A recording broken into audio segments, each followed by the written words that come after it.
interesting working in this intersection between women's hormones and overall health. When is it time that we should actually go on hormonal contraception to help calm things down hormonally, help support or preserve fertility long term? If you're new here, I'm Rita Johnson. I'm the owner of Divine Mercy Nutritional Care, and I help women to take their health back into their own hands through dietary changes, mindset work, lifestyle changes, and at-home lab testing.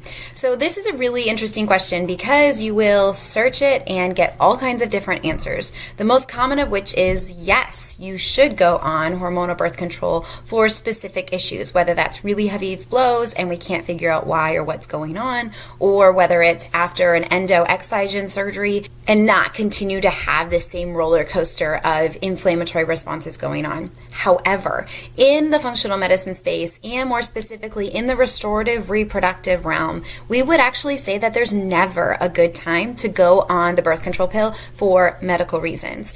The reason is because we actually need to listen to what the body is saying.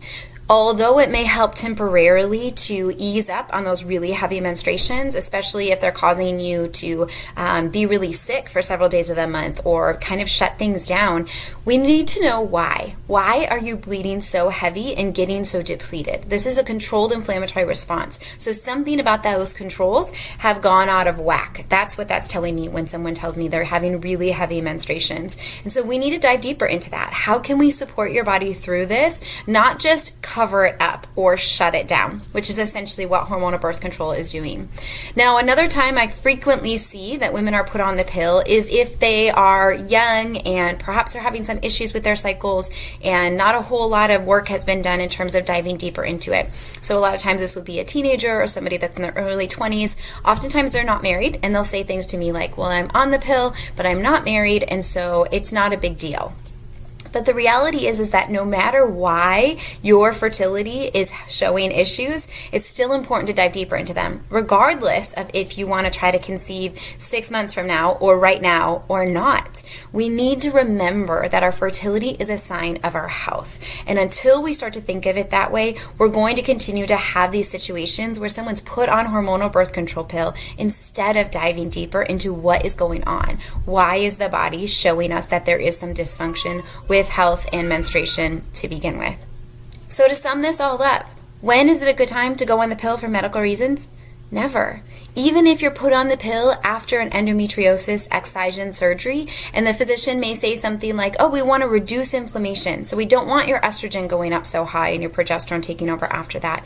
In actuality, what we need to be doing in that situation is dive deeper into how can we reduce inflammation in your day-to-day life. So can we do that through looking at what's going on in your gut, looking at what you're eating, looking at lifestyle factors? All of those things matter and are playing a part in this inflammatory picture that we see with endometriosis or PCOS.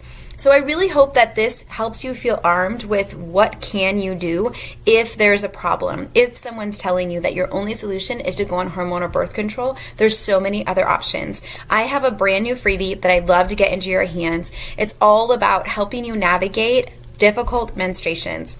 The link is in the description of this. Go ahead and grab it. You'll get the first module for free, and I hope it helps you. So let me know if you're having a struggle with your cycle, if you've been put on the pill for medical reasons. Tell me what's going on. I'd love to see if I can help you navigate this. You don't have to do this alone. You got this, sister.